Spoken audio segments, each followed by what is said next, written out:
नमस्कार देवेंद्र सर। कुछ क्वेश्चन है। मैं एजुकेशन का आपका वीडियो देख रहा हूँ, काफ़ी पहले से सोच रहा था करूँगा, पर वो एजुकेशन का वीडियो हमसे हो नहीं पा रहा था, तो अभी कोशिश किए हैं और कुछ क्वेश्चन आ रहा है मेरे मन में कि आज मैं देखता हूँ कि बच्चों को कुछ पता नहीं है, पेरेंट्स को भी कुछ पता नहीं है कि उनको करना क्या चाहिए, और तरह तरह का चीज़ ट्राई करते हैं, उसमें अनसक्सेस होते हैं तो दुखी होते हैं। एग्जैक्टली पता नहीं है कि बच्चों को करना क्या है, पेरेंट्स को भी नहीं पता है। ऐसे में क्या करें? सबसे पहले तो आप सबको नमस्ते। और जो बात आपने पूछी ना कि आजकल पेरेंट्स को पता नहीं है और बच्चों को पता नहीं है, एक्चुअली बच्चों को कभी पता रहा ही नहीं, ज़िंदगी में कभी किसी को पता नहीं रहेगा, क्योंकि माँ बाप सोचेंगे अपने हिसाब से, बच्चा सोचेगा अपने हिसाब से। माँ बाप बच्चे के हिसाब से तब सोचेंगे जब बच्चे को समझते हों। बच्चे को समझने के लिए माँ बाप के पास उतना ज्ञान होना चाहिए कि दूसरे इंसान को समझा कैसे जाता है, और बच्चे को तो समझ में कभी आएगा नहीं, क्योंकि वो तो माँ बाप से भी कम उम्र का है। तो ये सवाल एक्चुअली सही नहीं है कि बच्चे को पता नहीं है कि क्या करना है। असली सवाल, या फिर इसका जवाब, मैं इसको सवाल को अगर ठीक भी मान लें, इसका असल जवाब क्या बनेगा कि इंसान को ये भले ही ना पता हो कि उसे क्या करना है, लेकिन उसे ये ज़रूर पता होना चाहिए कि उसे क्या नहीं करना है। और जीवन में कोई ऐसी तो बात है नहीं है कि इस पॉइंट को आप सक्सेस बोलेंगे। एक डीएसपी लग गया है बंदा, पता चल रहा है कि वो सुसाइड कर रहा है। एक आईएएस बन गया है, पता चल रहा है कि सुसाइड कर रहा है। करोड़पति हैं, अरबपति हैं, अरबों रुपए की संपत्ति है, कई सौ करोड़ रुपए हैं, फिर भी पति पत्नी में अनबन और वो तलाक ले रहे हैं।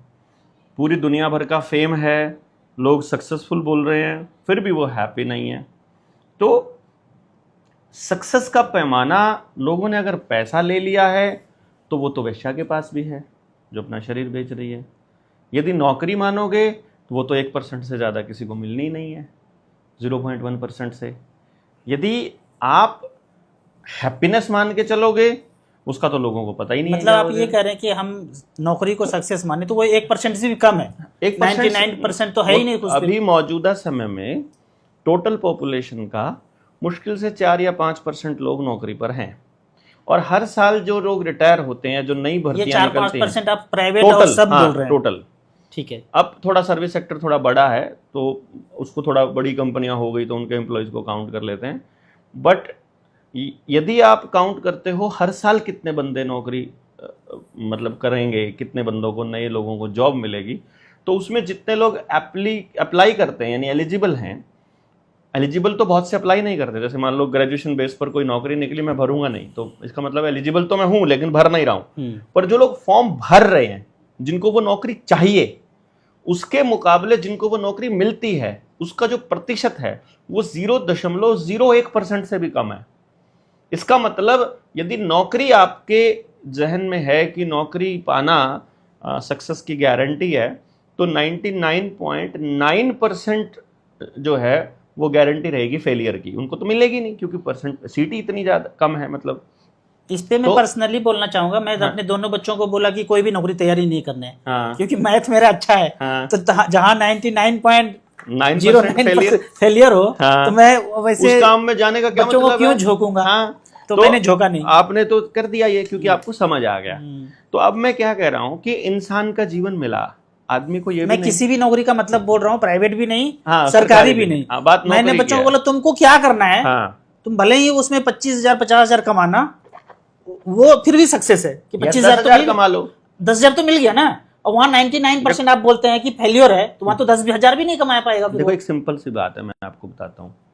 इंसान को क्या करना है, इंसान को परमात्मा ने जब धरती पर भेजता होगा, इंसान, मुझे पूरा यकीन है वो ये तो नहीं कहता होगा कि तुमको जाकर नौकरी करनी है, क्योंकि नौकर जो है उसको भी उसी परमात्मा ने बनाया, और जो नौकरी पर रख रहा है उसे भी परमात्मा ने बनाया। तो ऊपर जाकर के परमात्मा ये कैसे कहेगा तुम अपने दूसरे भाई को नौकर रख लेना? वो एक ही, अगर बाप की संतान है तो सब बराबर हैं, तो एक आदमी दूसरे का नौकर कैसे हो गया, और वो उसका कैसे शोषण कर सकता है? पहला बिंदु ये है। हाँ, चाहे आप बिजनेस करते हो, चाहे आप नौकरी करते हो, कुछ भी करते हो, महत्वपूर्ण काम है। यानी काम इंपॉर्टेंट काम है, इम्पोर्टेंट है। ना कि नौकरी या बिजनेस या पैसा। काम इंपॉर्टेंट है। काम कौन सा करे? मान लो आप सुबह उठते ही आपको सर्दी लग जाए, कांपने लग जाओ, गुस्सा हो जाओ, दुखी हो जाओ, परेशान हो जाओ कि हाय अब मुझे इस नौकरी पे जाना पड़ेगा, ऐसे काम का करना क्या है? मीन्स, क्योंकि देखो 8 घंटे आप सोने पे अगर गुजार रहे हो और 2 घंटा कहीं ट्रैवलिंग या आने जाने में बिताते हो, 10 घंटे हो गए, और फिर 2 घंटे आप अपने नित्य क्रिया में गुजारते हो, 12 घंटे हो गए। तो ज़्यादातर लोग 8 से 12 घंटे काम करते हैं, यानी अपनी जिंदगी का एक बड़ा हिस्सा जागते हुए लगभग 80 से 90% हिस्सा आदमी काम के लिए डिवोट करता है, वो जो भी काम करता है। यदि वो काम करके खुश नहीं है तो इसका मतलब पूरी जिंदगी उसने दर्द और दुख में काट दी। काम करके खुश नहीं है तो इसका दूसरा मुझे लगता है फैक्टर ऐसे भी है कि फ्राइडे जो बहुत झूमने लगता है, नाचने लगता है, और सैटरडे संडे को ऐश करता है, इसका मतलब वो बंदा सही जगह काम नहीं कर रहा। सही जगह काम नहीं कर रहा। क्योंकि काम करने वाले आदमी के लिए, जैसे मान लो हम जो काम करते हैं, मैं जो काम करता हूँ, उसमें मेरा कोई संडे नहीं पता ही नहीं चलता होगा संडे कब बीत मुझे गया। पता ही नहीं होता कि आप दूसरों से पूछते होंगे आज कौन सा दिन है। तारीख और दिन का पता नहीं चलता है, क्योंकि आपको कोई फर्क पड़ नहीं रहा है। आप यार जिस दिन काम नहीं कर रहे हैं उस दिन दुखी हो रहे हैं, और जब काम कर रहे हैं तो मजा आ रहा है। जो काम करने में आपको मजा आ रहा है वो करना इंपॉर्टेंट है। अब उसके 2 रास्ते हैं, या तो कोई ऐसा व्यक्ति हो जो इस बात को समझना सिखाता हो कि कौन सा काम करना है वो कैसे ढूंढे, या फिर आपको बदल कर ही देखना पड़ेगा। पहले ये करवा के देख लो, ये कर। अब छोटे से उम्र है, बचपन में बच्चे को आप सब चीज़ें करा दो, क्या दिक्कत है? खाली पड़ा है बच्चा। शहर में ज़्यादातर लोग ऐसे हैं, बच्चों के पास खेलने के लिए कोई जगह नहीं होती, फिजिकल एक्टिविटी नाम का कोई चीज़ नहीं होती, वीडियो गेम और टीवी में उलझे पड़े रहते हैं। आप उनको बिना रिजल्ट की कामना किए, बिना ये सोचे कि ये बच्चे से बड़ा होकर के हमने क्या नतीजे निकलवाने हैं, आप उनको अलग अलग कामों में क्यों नहीं लगा देते हैं? भेजिए उनको अलग अलग जगह पर सीखने के लिए, माहौल देने के लिए। जस्ट ऐसे ही छोड़ दीजिए। कोई ज़रूरी नहीं है कि आपको उन बच्चों को कहना है कि तुमने ये करना है। सर मैं ये शहर का बात छोड़ देता हूँ, शहर में पॉसिबल नहीं है क्योंकि खर्चे ज़्यादा हैं, पेरेंट्स का समय नहीं है। क्या ये गांव में पॉसिबल हो सकता है कि अलग अलग काम कराया जाए? सब जगह क्या कराया जाए? हम शहर का बात नहीं ये करेंगे। सब जगह पॉसिबल है, शहर में भी पॉसिबल है और गांव में भी पॉसिबल है, क्योंकि तरह तरह के काम करने के लिए पैसों की बहुत ज़्यादा ज़रूरत नहीं रहती है। वो उस पर हम अलग से चर्चा कर सकते हैं। इम्पॉर्टेंट है क्या करें वो अलग इशू आएगा, वो तो बहुत मतलब गहराई में चला जाएगा। अभी मोटे तौर पर आप कुछ भी कि एक मान लीजिए आप खेलने के लिए एग्जाम्पल है, गांव में कोई ना कोई खिलाड़ी जरूर होगा सीनियर, आप उसकी ड्यूटी लगा सकते हैं कि आप इनको खेलना सिखाओ यार, ये खेल ले, प्रॉपर खेल ले, मतलब जो अपना खेल खेल रहे हैं जिसमें फिजिकल फिटनेस, स्टेमिना और उन सब चीज़ों के ऊपर काम होता हो। किसी बच्चे को गाने सुनने का बहुत शौक है तो गाना बजाना सीख सकता है, किसी बच्चे को नाचने का बहुत शौक है तो नाचना ही सीख सकता है। नृत्य मतलब इतने सारे शास्त्रीय संगीत और शास्त्रीय नाट्य कला आती हैं ज़बरदस्त तरीके से। कोई ज़रूरी थोड़ी है कि आपको वैसे ही नौटंकी करनी है हिप हॉप के टाइप का। फिर आप चित्रकला सीख सकते हैं, डिज़ाइनिंग सीख सकते हैं, कोई मैन्युफैक्चरिंग सीख सकते हैं, खेत में जा सकते हैं आप, तमाम तरह की चीज़ें हैं। बहुत से कामों में मैंने देखा है अपने बुज़ुर्गों को इस मामले में बहुत साइंटिफिक तरीके से काम करते हुए। वहाँ पर ये होता था, बुज़ुर्गों ने एक बात बोल रखी है पूरी फैमिली को या छोटे बच्चों को कि तुमको कुछ करना है। वो बोलेगा मेरा तो पढ़ाई में मन नहीं लगता है, तो ठीक है मत जाओ, तुम एक काम करो, डंगरों को ले जाओ सुबह सुबह जंगल में और शाम को लेके आओ। अब वो जाके हफ्ता भर में कहता है मुझे ये भी नहीं करना है, तो क्या करना है फिर? तुम बताओ क्या करना है? करना पड़ेगा कुछ ना कुछ, ये नहीं है कि नहीं। मतलब जब जिस जगह पर जाकर आपका मन ये करे हाँ इस काम में मजा आ रहा है, वो कर लो, क्या दिक्कत है? तुमको खेलने में मजा आ रहा है तो खेलना ही प्रॉपर सीखना चालू कर दो ना, खेलना ही शुरू कर दो। मीन्स एक तो ये तरीका है कि बाय ऑब्जर्वेशन, बाय एक्सपेरिमेंटिंग, नए तरह तरह की चीजें करके देखो और जहां पे फील होता है उसको कर लो।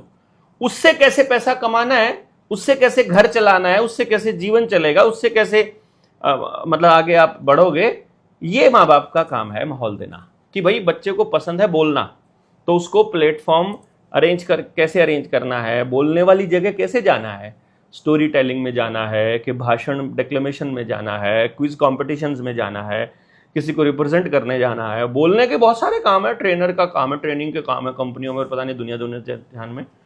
जिस बच्चे को जो पसंद है, बैठ कर करना बैठ के, नेचर पसंद है नेचर में, कंक्रीट के जंगल पसंद है वहाँ, जहाँ जिसको जो पसंद है और उसको उस दिशा में लेके जाया जा सकता है। तो माँ बाप के लिए ये पता होने से ज़्यादा, मतलब कि भाई बच्चा क्या करेगा ये पता होना और उसको स्वीकार करना जरूरी है, क्या नहीं करेगा जिसमें उसका मन नहीं लग रहा है। फिर उस किस चीज़ में मन लगेगा वो रास्ता प्रोवाइड करना, वो माहौल देना, ये माँ बाप की जिम्मेदारी है। वहाँ अगर माँ बाप फेल होता है उसमें तो कोई कुछ भी नहीं कर सकता।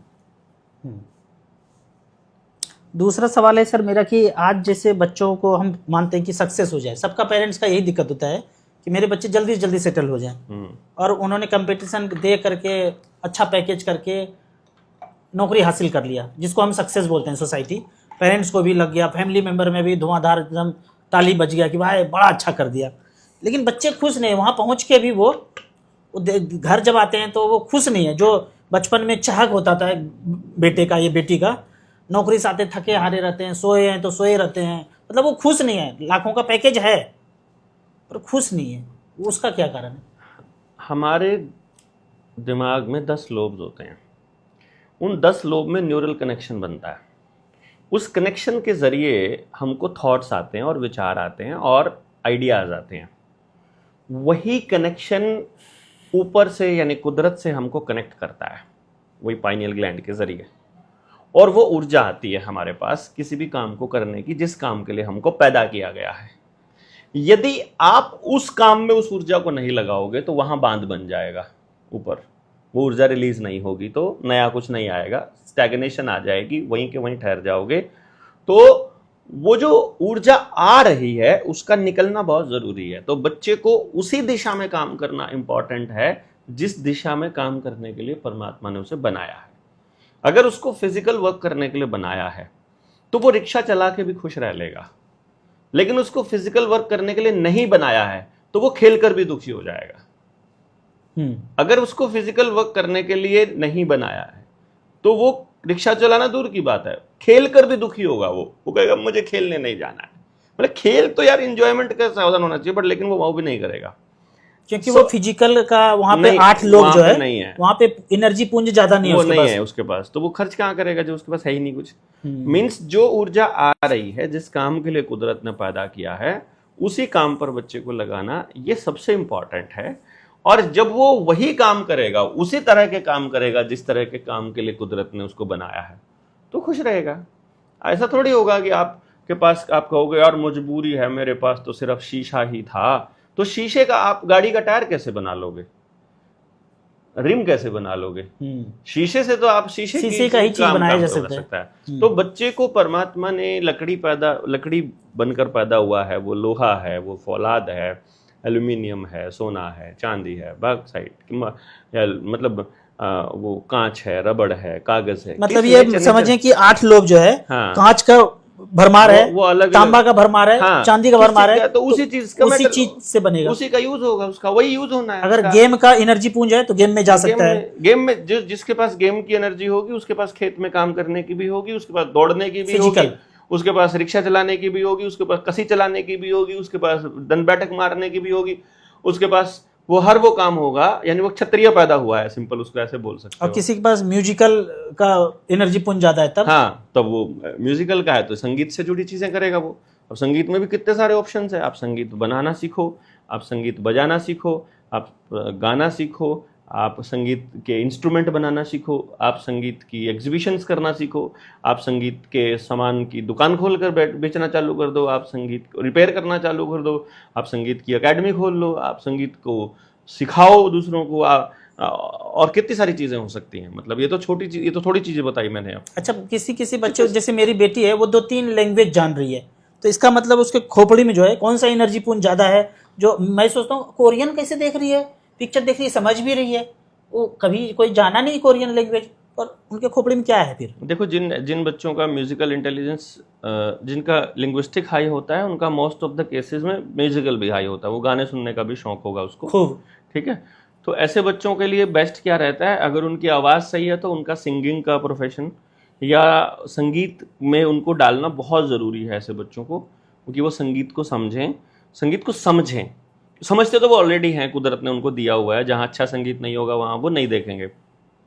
फिर उस संगीत को अगर वो सोचो, जो चीज़ दूसरे की बनाई हुई वही इतनी खुशी दे रही है, सोचो अगर वो बच्चा खुद बनाएगा तो कितना मजा आएगा उसको। मतलब इतना एक कैलकुलेशन करने की बात है कि उस बच्चे को यदि उस चीज का एक्सपोजर अपने हाथ से बनाना आ जाए तो उसका खुशी का ठिकाना नहीं रहेगा, वो बेस्ट हो जाएगा।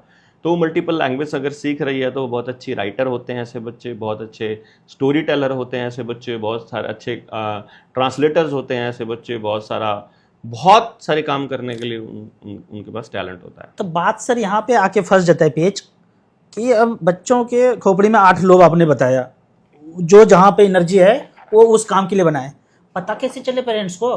वो पेरेंट्स तो जानना चाहते हैं कि हमें पता चल जाए, हम इसी डायरेक्शन में भेजना शुरू कर दें।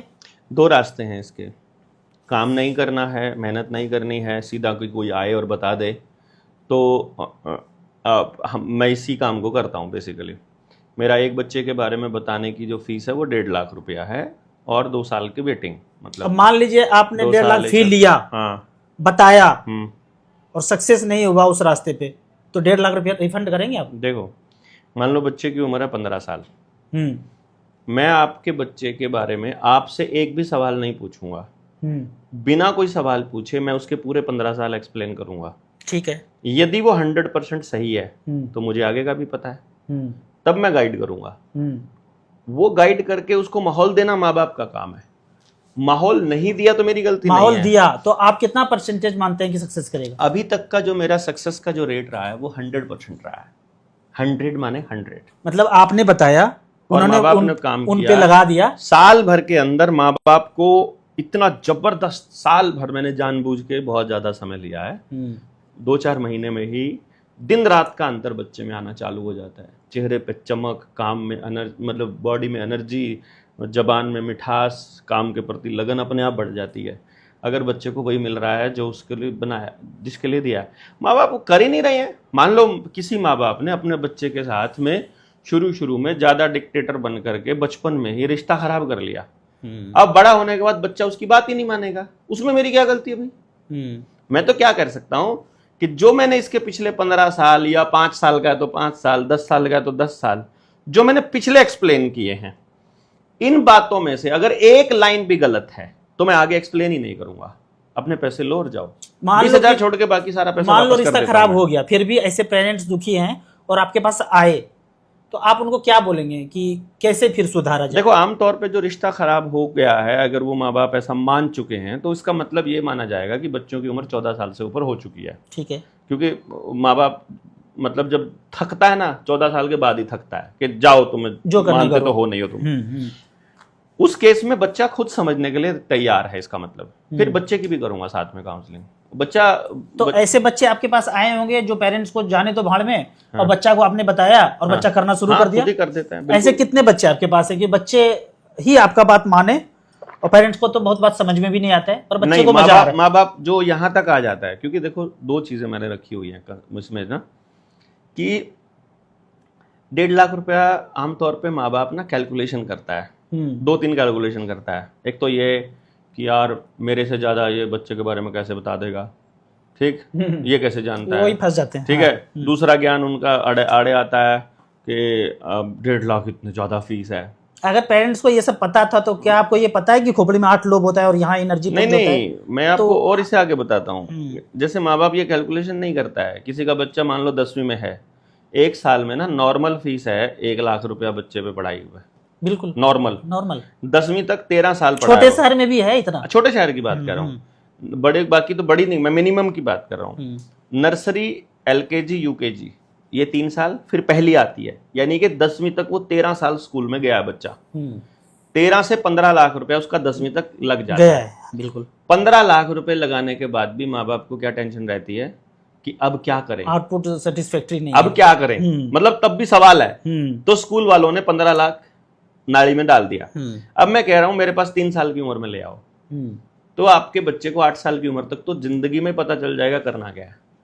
अब बच्चे को आपको ये बात ही पता चली जब आपका बच्चा 8 साल का या 18 साल का हो गया है, तो जो खराब हो चुका वो बता दूंगा, आगे कम से कम नहीं होगा खराब। आगे का रास्ता सही मैं कौन सा ये वो बता जानना दूंगा। चाह रहा हूँ कि ऐसे कितने बच्चे पेरेंट्स आपके पास आए कि रिश्ता खराब हो चुका और फिर बच्चों को आपने बताया और फिर वो सेट हो गया? देखो मेरा जो अभी तक का जो टोटल जो बच्चे जो मेरी फ्रेंचाइजी थी, 65 फ्रेंचाइजी थी पूरे ऑल ओवर इंडिया में, जब मैंने समाज के लिए काम करना शुरू किया तो मैंने वो बंद कर दी थी।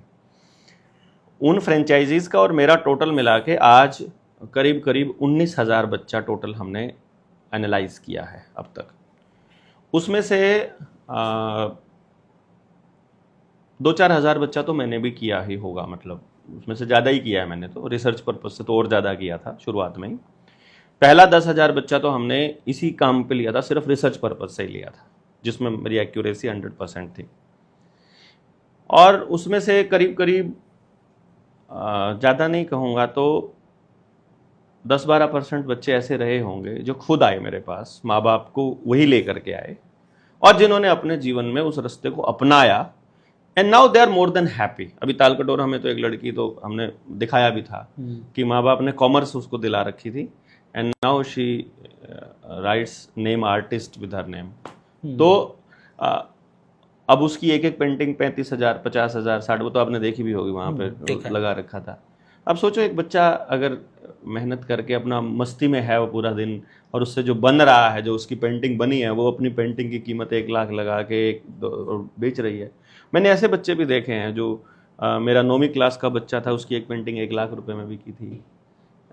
ऐसे बच्चे भी देखे हैं जिसने 7-10वीं तक जो आज तक बनाया था, वैसे ही शौक में उसी से उसने 8-10 लाख रुपया कमा के अपनी मेयो कॉलेज जो अजमेर में है उसकी फ़ीस भर ली थी। ढेर सारे बच्चे, मतलब मैं आई कांट रिमेंबर, अगर मुझे आप पहले बताते तो मैं अपनी लिस्ट में से उनके वो एग्जैक्ट नंबर बता देता कि 750 हैं कि 270 हैं कि 105 है कि 10 हैं, कि भाई कितने लोग ऐसे आए। बट देर आर नंबर, जो बहुत से लोग हैं जिनकी ज़िंदगी, मतलब बच्चों की ज़िंदगी जिन्होंने अपने आप को पलट लिया। पर मेरे सामने आज तक एक भी माँ बाप ऐसा नहीं आया है जिसने मेरी बात मानी हो और उसने मुझे ये कहा हो कि भाई आपने जो कहा था वो गलत था। बल्कि कई बार ऐसा हुआ, जैसे मैं जब माँ बाप की काउंसलिंग करता हूँ तो मैं रिकॉर्ड करता हूँ उसको और माँ बाप को उसकी रिकॉर्डिंग देता हूँ। तो जब पेरेंट्स उसको सुनना चाहते हैं दोबारा से या नहीं सुनते हैं, मान लो घर गए और ठीक है भाई हमने तो काउंसलिंग करानी थी, हो गई बात खत्म, नहीं कुछ नहीं किया, मान लो 3 साल बाद उनको कोई दिक्कत आई अपने बच्चे को लेकर के, उन्होंने फ़ोन किया मुझे कि बलारा जी ये दिक्कत आ रही है, तो मैं उनको ये बोलूँगा आपने वो ऑडियो सुनी दोबारा? बोलेंगे नहीं। मैं कहा एक बार वो सुनो और देखो आज वाली प्रॉब्लम के बारे में मैंने बोला हुआ है क्या। तो वो जब उस ऑडियो को सुन रहे हैं तो उनका दोबारा कॉल आता है, मिल गया जी सोल्यूशन, आपने उसी टाइम बता रखा है। मीन्स आई नो कि इस बच्चे के साथ और इस पेरेंट्स के साथ आपस में इनका क्या प्रॉब्लम आएगा, तो वो सोल्यूशन मैं उनको पहले से ही दे देता हूँ कि आपको यहाँ पर ये करना है। और जब उनको सोल्यूशन मिल ही गया है फिर ज़रूरत क्या है, तब उनको रियलाइज होता है। कई बार कई पेरेंट्स ने अपने बच्चों पे काम करना काउंसलिंग के 3 साल बाद शुरू किया, कई बार 5 साल बाद शुरू किया, कई लोगों ने यहाँ जाते ही शुरू कर दिया, और जिसने जाते ही शुरू कर दिया 6 महीने में उनके बच्चों के अंदर दिन रात का अंतर अभी पता चल गया ना कि किधर किस डायरेक्शन में जाना है। मेरी जो धर्म पत्नी है वो NLP पे काम करती है, न्यूरो लिंग्विस्टिक प्रोग्रामिंग पे, अबैकस पे, विजुअलाइजेशन, मेमोरी पे। तो मैंने कुछ बच्चों को रेफ़र किया कि वहाँ एक बार डाल के देखो। अब मेरे उसके पास आने वाला 3री क्लास का बच्चा 10वीं क्लास के बच्चों के साथ कॉम्पीट कर रहा है वहाँ पे अपने स्कूल में, और वो हैरान है कि ये कैसे कर रहा है। इसके अंदर ही नेचुरल टैलेंट था, हमने सिर्फ उसको बाहर निकाला, बस खाली स्कूल का भी कर रहा है और अपने मनपसंद का काम भी कर रहा है, खुश भी स्कूल है। का तो कुछ काम ही नहीं उसके सामने। स्कूल का तो जहाँ बाकी बच्चे आधा घंटा लगाते हैं उसको मतलब 2 मिनट लगते हैं करने में, स्कूल वाला तो कोई काम ही नहीं है यार। एक बच्चा जो 75 सवाल 3 मिनट में करता हो, वैसे बच्चों के लिए स्कूल के 20 सवाल क्या मायने रखते होते हैं, मिनट 2 मिनट का काम होता है, हो गया, ऐसे होता है। तो बच्चे को मज़ा आता है करने में जब वो वही काम करता है जिसके लिए बना है। और अभी तक बहुत पेरेंट आए हैं जो इस मिशन पे आगे बढ़े। बहुत सारे प्लेटफॉर्म पे मैं आपको ये, जैसे कि आपने ये डिस्कस किया ना कि बच्चों के लोब में जो एनर्जी पुंज है, न्यूरॉन्स है, उसके हिसाब से काम कर रहे हैं, पर ऐसा तो अभी कोई एजुकेशन सिस्टम दिख नहीं रहा है कि बच्चों के हिसाब से काम हो। वो तो स्कूल में जो स्ट्रक्चर है सब जगह धड़ल्ले से वही पढ़ाया जा रहा है। तो हम ये कहते हैं कि हम, मेरे पास 8-10 बच्चे हैं जो मुझे मानते हैं, मैंने बोल दिया स्कूल नहीं भेजना है, वो नहीं भेज रहे हैं, तो नहीं भेज रहे हैं और ट्यूशन पढ़ा रहे हैं, स्कूल नहीं भेज रहे हैं। अभी सामने अमित हैं, इनके भी बच्चे हैं, तो अभी स्कूल नहीं भेजेंगे, तो आप भी कहते हैं कि नहीं भेजो क्योंकि उस सिस्टम में कुछ है ही नहीं, तो करें क्या? चलो नहीं भेज रहे हैं, 10 बच्चे हैं हमारे पास नहीं भेज रहे हैं, हम उनको क्या पढ़ाएं अभी? अब देखो राजू भाई, मैंने कभी नहीं कहा कि स्कूल मत भेजो, मैंने कभी भी नहीं कहा आज तक। बड़े क्लास को जिस तरह से कुरीति चल रहा है, मैंने कभी नहीं कहा। अच्छा, और ना ही आपको कहना चाहिए। कभी किसी माँ बाप को ये मत कहो कि तुम स्कूल मत भेजो। माँ बाप को केवल बताओ कि जिस स्कूल में भेज रहे हो उसमें ये कचरा चल रहा है। हाँ, उसके बाद भी भेजते रहे तो भेजे, ना भेजे तो ना भेजे। मैं तो पर्सनली नहीं भेजा, जब से जाना मैं नहीं भेजा। आपने नहीं भेजा, ठीक है। हाँ, मतलब मैं अगले को भी मत भेजो, किसी को मत बोलो। आप अपनी बता सकते हो कि मैंने नहीं भेजा। अगले को मत बोलो कि तुम मत भेजो, क्योंकि उस बंदे को यह भी पता होना जरूरी है कि नहीं भेजना तो क्या करना है। हाँ, आपने एक बड़ी गलती कर दी कि उनको स्कूल भेजना से बंद कर दिया और घर पे ट्यूशन चालू कर दिया। उससे भी ज्यादा कचरा हो गया वो, क्योंकि वो ट्यूशन पढ़ रहा है तो रट्टे ही वहां मार रहा था, रट्टे ही वहां मार रहा है। फर्क क्या हुआ भाई? साथ में वो कर रहे हैं ना थोड़ा सा, जो ठीक है, बोलते हैं ना अब आप को करिकुलर एक्टिविटीज अगर वो बच्चा कर रहा है साथ में, तो वो किस हिसाब से कर रहा है? देखो क्या होता है, माँ बाप, बच्चा, टीचर, ये एक ट्रायंगल के 3 पॉइंट्स पे बैठे हैं। इनमें से एक भी नहीं होगा तो काम नहीं होगा। मतलब गाइड नहीं होगा, टीचर की जगह फैसिलिटेटर नहीं होगा, टीचर माँ बाप नहीं होंगे या बच्चा नहीं होगा, माँ बाप की जगह किसी न किसी को लेनी पड़ेगी। माँ बाप की भी स्पेस, वो जो उसको सुरक्षा की जिम्मेदारी। अच्छा, एक जो संदर्भ मैं थोड़ा सा रुकूंगा, ये जो संदर्भ था ना कि नहीं भेजना है, नहीं भेजना है, क्योंकि बहुत ज्यादा षड्यंत्र चल रहा था स्कूल में ये लगाने का, तो मरने से बचने के लिए हम रोक रहे थे, क्योंकि बच्चा रहे, वो ठीक है, वो ठीक है, वही एंगल था, वो भी ठीक है। नहीं देखो, बाकी सारे एंगल भी ठीक है, ये नहीं भेज रहे वो भी ठीक है, पर आप ये देखो कि सोशलाइज कब हो रहा है? वो नहीं हो रहा। फिर आदमी सामाजिक प्राणी है। आदमी अगर अपनी उम्र के लोगों के बीच नहीं रहेगा तो ग्रो नहीं कर पाएगा। स्कूल का एक बड़ा काम है उसको अपनी उम्र के बच्चों के बीच में रख के उसको ग्रो कराने में हेल्प करना, उसको डिसीजन मेकिंग में मदद करना। तो भले ही सरकारी स्कूल में भेज दो, भले ही किसी भी ऐसी जगह भेज दो जहां 20-50 बच्चे इकट्ठे खेलते हों, लड़ते हों, रूठते हों, मनाते हों, वो प्रोसेस में शामिल होना बड़ा जरूरी है। पर अभी तो ये जो दौर चल रहा है ना मारधाड़ एक्शन से भरपूर, क्योंकि मैं तो सोसाइटी में बच्चों से पूछते रहता हूँ, आया था क्या देने के लिए? बोलता हाँ देके गया। तो एक बच्ची बोलती कि हमने नहीं लिया अंकल, आपने बोला था, याद था मुझे। तुमने नहीं लिया, अपने दोस्तों को नहीं बचाया, लड़ना चाहिए, तो वो कुछ नहीं बोल पाई। नहीं तो बोल अभी कुछ मुझे लगता है 1-2 साल कुछ चल रहा है। मैं तो कह रहा हूँ कि 20-50 पेरेंट मिलके अपना एक स्कूल खोलें। अब जो जैसे मैंने बोला था कि जिसको मेरे से काउंसलिंग करानी है वो मेरे से करा ले, जिसके पास पैसे हैं और जिसको रेडीमेड सोल्यूशन चाहिए। जो रेडीमेड सोल्यूशन नहीं चाहिए और जो खुद सीखना चाहता है, पहले वो ट्रेनिंग 10.5 लाख रुपए लेता था मैं, जब मेरा फ्रेंचाइजी मॉडल था सिखाने का। अब मैंने वो पब्लिक के लिए फ्री कर दिया। आपके प्लेलिस्ट में एक मेरी, हाँ, मेरे नीडर इंडिया चैनल के प्लेलिस्ट में teacher basic training, teaching, parenting and education, 11 घंटे का एक वीडियो, 11 घंटे का एक वीडियो, 11.25 घंटे का, 10 घंटे 50 मिनट के आसपास का। उसको आप अगर कर लेते हो तो आपको अपने बच्चे के बारे में ज्यादातर चीजें पता चल जाएगा।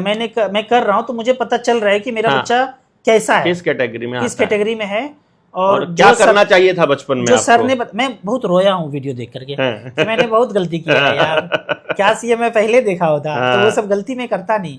और जलते बोलते ना रिश्ता खराब हो जाना, वो हो चुका है, लेकिन अब शायद और बच्चों का बच जाए तो भी सही मोड़ पे है कि अभी से सुधरना, अभी सुधर जा, सुधरना, मैं सुधरना, बच्चे सही हैं, हमें नहीं पता है कुछ, हमें नहीं पता है कुछ, तो थोड़ा सा बदलाव है जो बदलाव हो सकता है। बहुत लोग जब सेमिनार से जाते हैं बताते हैं कि हम घर जाके खूब रोए, बच्चों को गले लग के हमने उनसे माफ़ी मांगी कि हमसे बड़ी गलती हो रखी है।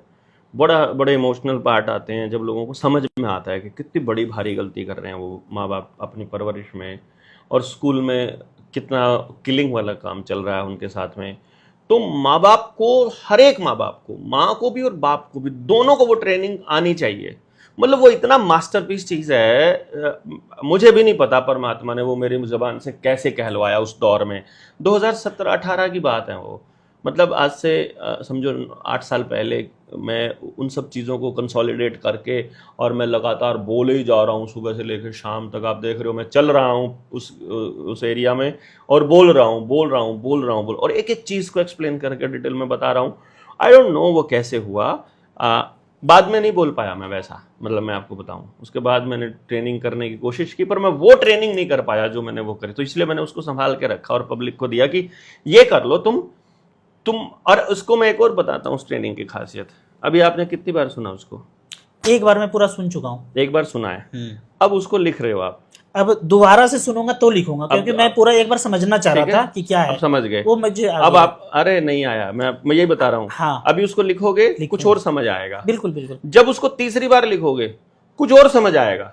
जब चौथी बार करोगे कुछ और आएगा। मैं आपको ये मतलब उसको जितनी बार सुनोगे, मैं बुद्ध वाणी, महावीर वाणी और अष्टावक्र गीता ओशो जी के द्वारा बोला गया 150 एपिसोड है। हाँ। पेड वर्जन में यूट्यूब पे पड़ा हुआ है। उनको मैं 3 बार सुना हूँ, तीसरी बार चल रहा है। तो जितनी बार सुनता हूँ उतनी बार हम बदल रहे हैं, तो थॉट भी बदल रहा है। तो आप जैसे बोल रहे हैं ना कि आपका बस जब दूसरा बार देखूंगा ना कुछ और ही आएगा, तो अनुभव उसमें अलग चीजें समझ आएंगी। तो मैं उसको देख रहा हूँ कि वो इतना मास्टरपीस बना, और जो माँ बाप समय लगा सकते हैं उसको सुनो, बल्कि सुनो क्या, उसको तो कर ही डालो। मतलब अच्छा, मैं ना, मुझे जो लोग जानते हैं, मैं चैलेंज देता हूँ कि आप देखो 10 घंटा 11 घंटा वीडियो देखने के बाद आपको अगर महसूस हो कि ये तो टाइम वेस्ट हो गया, तो मैं 10,000 रुपया हारूंगा।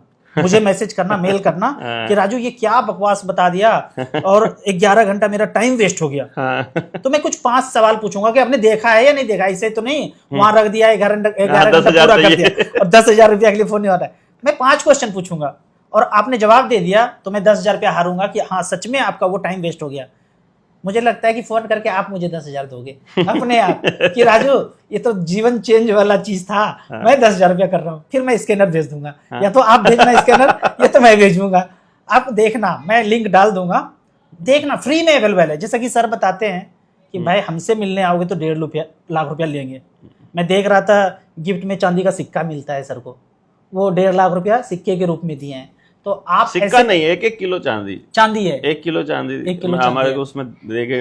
हमने तो वो जेएसएम में भी, मतलब अभी जेएसएम के काम में पीछे उसका पूरा नहीं हुआ था, तो मैंने बोल दिया है कि भाई ये तुम उसको दे देना, उसका खर्चा चल रहा, खर्चा हो जाएगा। मेरे को तो क्या चांदी सोने में मेरा कोई इंटरेस्ट है नहीं। हाँ। वो खोपड़ी में चांदी सोना वाला एनर्जी पुंज है नहीं।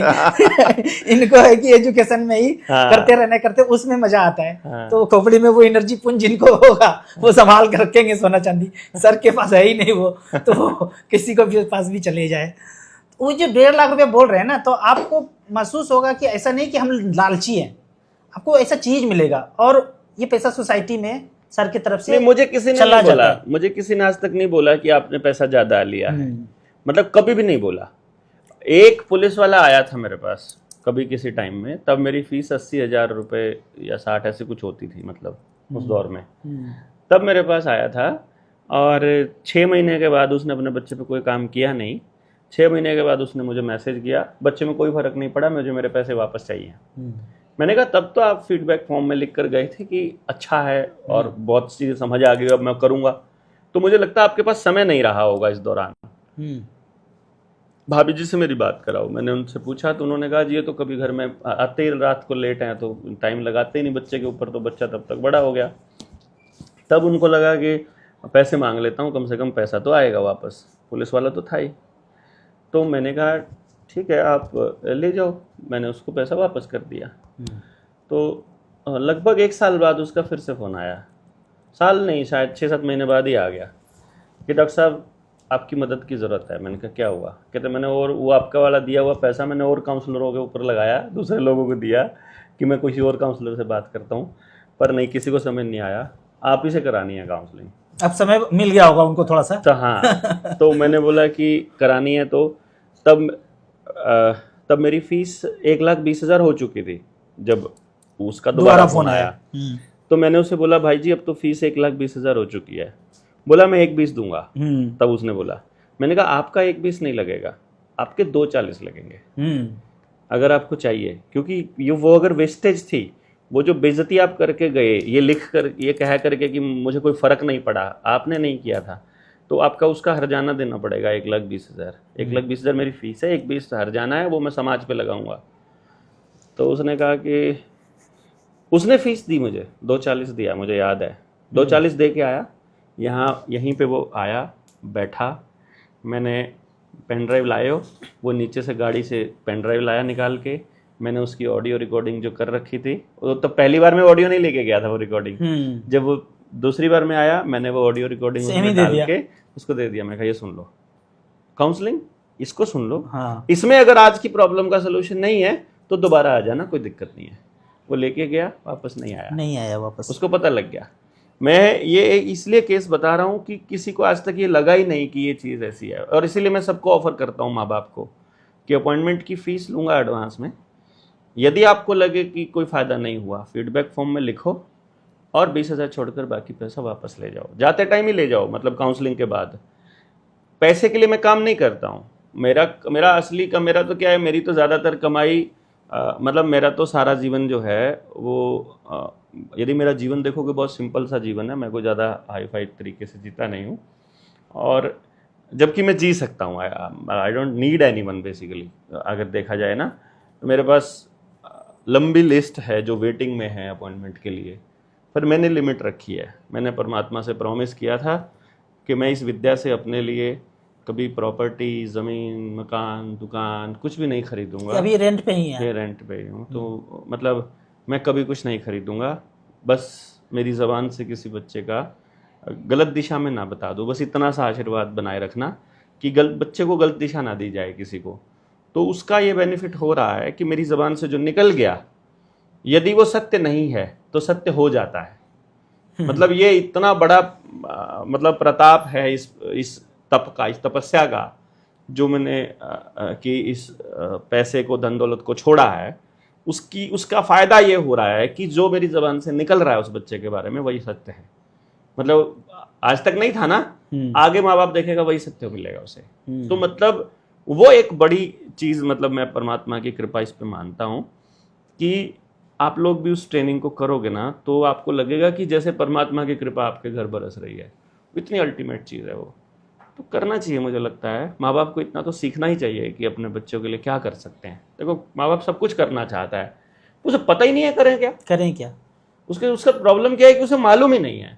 वो स्कूल में मास्टर जी के पास भेज करके बोल देता है जी आपको पैसा दे दिया है, आपको फीस दे दी है, आप जानो और ये बच्चा जाने। ऐसे थोड़ी होता है। आपका मैं एक सुन रहा था कि एक फैक्ट्री है, 3-4 मालिक थे और खुश नहीं थे जिंदगी में, कि बोल रहे हैं आपको डॉक्टर साहब सब कुछ है, अरबों खरबों का तो चल रहा है सब कुछ, लेकिन कि जो है कुछ मजा नहीं आ रहा है। तो आपने बोला कि कुछ लिखो हाँ, पर्सनल लिखो। वो तो हमारे वो क्या था कहानी? हाँ, एक मिनिस्टर का ही रिश्तेदार था, नाम तो नहीं ले सकता मैं। तो वो बता रहा था कि 60 साल हो गई है उम्र, बड़ा एम्पायर खड़ा कर लिया है, ये नहीं पता कितने एम्प्लॉय काम करते हैं, डेली का कितने लाखों का खर्चा है, कुछ भी नहीं पता है।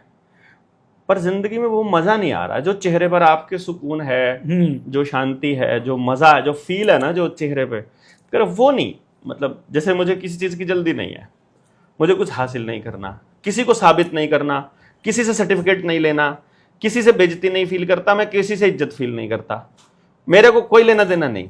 दुनिया में कोई कुछ भी करे, कुछ भी कहे, कोई फर्क नहीं पड़ता। और अपने काम में मस्त कर रहे हैं पूरा दिन। अभी आप देखोगे मेरी गाड़ी दिन में मिनिमम 400 किलोमीटर और कभी कभी 700 किलोमीटर डेली का पर डे चलता है, रन करता है। क्योंकि अपना यहाँ से महेंद्रगढ़ वगैरह का जो इलाका है वो 350 किलोमीटर के आसपास पड़ता है, जब किसी गांव में जाना पड़ जाए तो नॉर्मल है। मतलब इतना डेली, मतलब मैं अप डाउन जैसा कर देता हूँ वो चलना। फिर कहीं भी आपने देखा होगा मध्य प्रदेश, राजस्थान, गुजरात हम लोग जा रहे हैं ट्रेनिंग करने के लिए, पूरा भारत भ्रमण कर लिया हमने, मुंबई, महाराष्ट्र, सब जगह। तो इतना सब करने के बावजूद भी ये नहीं है कि उसके किए हुए का फल मुझे चाहिए। वो केवल तब पॉसिबल है जब आप अंदर से खुश होते हैं। जब बच्चा आपका अंदर से खुश होगा ना तो उसे पता चलेगा कि भाई 400 ग्राम से ऊपर आप अनाज नहीं खा सकते, 5 मीटर से ऊपर का कपड़ा आपके लिए वेस्टेज है, 5 मीटर से ऊपर का कपड़ा वेस्टेज है, आपको अगले 5 मीटर ही चाहिए, मतलब दूसरा कपड़ा उसके लिए, ठीक है। सोने के लिए आपको 6x3 की ही जगह चाहिए, इससे ज्यादा की जगह में आपके लिए वेस्टेज है, बिल्कुल ठीक है ना। बाकी तो कितना ही अंपायर कर लो, मतलब नहीं, तो आपने फिर रहना उनको आपने क्या बताया जो फैक्ट्री के ओनर थे, और वो ये तो बच्चों का बात हुआ, अब बड़ों का बात हो रहा है कि हम कितना भी धुन के कमा लें और चल रहे हैं, सब कुछ अच्छा चल रहा है, पैसा बरस रहा है, पर अंदर से खुश नहीं है। तो सर ने उनको क्या बताया और कैसे जैसे क्या वो हुआ? बेटी है ना, जो आपने थोड़ी देर पहले बताया था बेटी के बारे में, वो 3-4 लैंग्वेज सीख रही है, तो उसके लिए 2 चीजें इंपॉर्टेंट है। उसको आपको किताब देनी चाहिए रेगुलरली, वो नॉवल लेके आएगी अपने आप, नॉवल पढ़ेगी, वो पक्का पढ़ती है? हाँ, पक्का पढ़ेगी, नहीं पढ़ेगी तो उसको अच्छा ही नहीं लगेगा। तो वो नॉवल पढ़ रही है और वो कुछ लिखेगी भी, पक्का डायरी भी लिखेगी, लिखती है, हाँ, वो मतलब कन्फर्म है, वो बनी ही उस चीज के लिए है कि पहाड़ पे कहीं सुकून, आप उसको किसी ट्रेनिंग में लेके आओगे ना, उस जगह पे जाकर वो वापस आने का मन ही नहीं करेगा उसका, जो अपने वाली ट्रेनिंग में होती है। वो कहेगी मुझे यहीं बैठ के लिखना है, यहीं बैठ के पढ़ना है। तो बोलो अपनी किताब ले ले, तू चल देख तेरे को क्या दिखा के लाते हैं। वो जाते ही मतलब अपने आप पता चल जाएगा उसको, मेरे को यही करना है, यही करना है, वो फील हो जाएगा उसको। तो उसको जब मैंने बताया उसको कि मैंने कहा आपके पास पहाड़ में कोई जानकार है, उसने बोला कि मेरा फार्म हाउस, उसने बताया कसौली में, ऐसे मैंने जगह ले रखी है। मैंने कहा एक काम करो आप, अब की बार आप फार्म हाउस पे 3 दिन के लिए मेरे कहने। अब वहाँ गए कैसे, कैसे समझे कि ये बताऊं उनको? वो तो अपनी रिपोर्ट होती है, उनका काउंसलिंग किया, उनका काउंसलिंग किया था वो, उनके बच्चों की थी। तो जब उनके बच्चों की करी तो उनको रियलाइज हुआ तो अरे मेरे को भी होना चाहिए, तो उन्होंने खुद की भी करवाई, फिर मतलब फिर मियाँ बीबी दोनों की करवाई। हरियाणा सरकार में उस टाइम जब नई खट्टर सरकार थी ना, कई मिनिस्टर्स थे अपने बच्चों को लेके आए थे मेरे पास, कई गवर्नर थे, फिर बॉलीवुड से बहुत सितारे थे, दुनिया के मतलब बड़े बड़े जुडिशरी में, पुलिस महकमे में, बिजनेस वर्ल्ड के दिग्गज, जो इस बिजनेस का टॉप आदमी, मतलब वो इधर आया हुआ है मेरे पास, ऐसा नहीं है। और वो मुंह मांगी कीमत देने को भी तैयार है अपने वहां पर इस सिचुएशन को खड़ा करने के लिए। हाँ, वो फिर पैसा कमाना चाह रहे हैं ना। हाँ, नहीं पैसा नहीं, अल्टीमेट चीज आपके पास हो गई ना, लास्ट चीज। मान लो आपने अपने परिवार के सब लोगों को वो ट्रेनिंग करवा दी ना, मैं गारंटी देता हूं घर के 4 लोगों ने अगर वो ट्रेनिंग कर ली, वो चारों लड़ना बंद कर देंगे। अगर 5 लोग घर में हैं और मान लो 10 लोग घर में हैं, उनमें से 6 ने ट्रेनिंग कर ली, तो 6 लोग लड़ना बंद कर देंगे। मैं बता 6 लोग खुश रहना चालू हो जाएंगे। अपना पर्सनल बता देता हूँ। हाँ, 2 फ्लैट है मेरे पास, एक ही घर में रहते थे, रोज झगड़ा होता था। मैं भाग गया, मैं नीचे रहता हूँ क्योंकि मैं ही झगड़ा करता था। बोला मैं ही कला का जड़ हूँ, मैं ही भागता हूँ नीचे, नीचे सोता हूँ। बोला मैं रहूंगा तो झगड़ा होगा, भागो। और ये परिवर्तन आपके वीडियो देखने के बाद आया। नहीं, अभी तो आप भागे। हाँ। जब आप इस चीज को समझ जाओगे तब आपको चुप रहना आ जाएगा, तब आपका रिएक्शन टाइम बढ़ जाएगा, तब आपके शब्द बदल जाएंगे, तब आपका बिहेवियर बदल जाएगा, तब आपको अंदर से खुशी आएगी, तब आप अपने आप माहौल को बदल दोगे, तब पॉजिटिविटी अपने आप आ जाएगी। आप देखोगे ना, आप मेरे घर में जब आप आओगे, मेरे घर में एक अजीब सी पॉजिटिविटी है। मतलब यहाँ आके सामान बिखरा पड़ा है, हाँ। लेकिन यहाँ आकर जाने का जी किसी का नहीं करता। उनको लगता है ये रीजन क्या है कि जब आप सामने वाले को समझते हो ना, तो एक अलग सा एनर्जी फ्लो चालू हो जाता है उस एरिया के अंदर। तो जब आपके घर में वो हो जाए, जो कि सबसे बड़ी जरूरत है, आप पैसा कमाते हो दुनिया से अप्रूवल लेने के लिए, दुनिया से सर्टिफिकेट लेने के लिए और अपनी खुशी के लिए। खुश आपने होना है काम से, और अप्रूवल आपको जो ये नहीं जब आपको पता चल गया मुझे यही करना है, बात ही खत्म। क्योंकि आपको पता होना चाहिए, दुनिया को थोड़ी पता है कि आपको क्या चाहिए या आप कौन हो, क्या हो। बिल्कुल। और आप ही को पता नहीं है, यही सबसे बड़ी प्रॉब्लम है।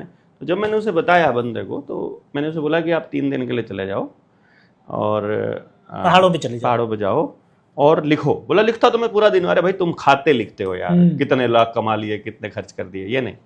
तो क्या लिखना है? मैंने कहा ऐसे ही बैठे हो, कुछ भी मन में आ रहा है वो लिखना है, लिख दो जो मन में आ रहा है। और उसने फिर फोन किया मुझे 10 दिन के बाद, बोला मैं 3 दिन के लिए गया था, मैं तो अभी वहीं हूँ, 10 दिन हो गए हैं। 10 दिन मेरे को तो मजा आ रहा है। बिजनेसमैन 10 दिन के लिए कहीं बाहर नहीं जाते हैं, कभी नहीं जाते हैं। बोला मजा आ रहा है। अब वो असली में पैसा छाप रहे हैं अपने लिए। अभी तो दूसरों के लिए छाप रहे थे, अब अपने लिए छपाई कर रहे हैं 10 दिन। पैसा नहीं, धन। हाँ, धन, असली धन। जो आत्मा से कनेक्शन, वो पीके का मन का जो खो जाता है ना, उनको वो मन का मिल रहा है कि मेरा मन का कहीं खो गया था, अब मेरे को वो मन का मिल गया वो 10 दिन में। अभी भी बात होती होगी उनसे? रेगुलरली वो जो जो आ जाता है वो हमारी फैमिली का मेंबर बन जाता है। वो भले ही दुनिया के लिए कुछ ना करे, लेकिन उनको जब भी फैमिली के किसी इशू पर बात करनी है।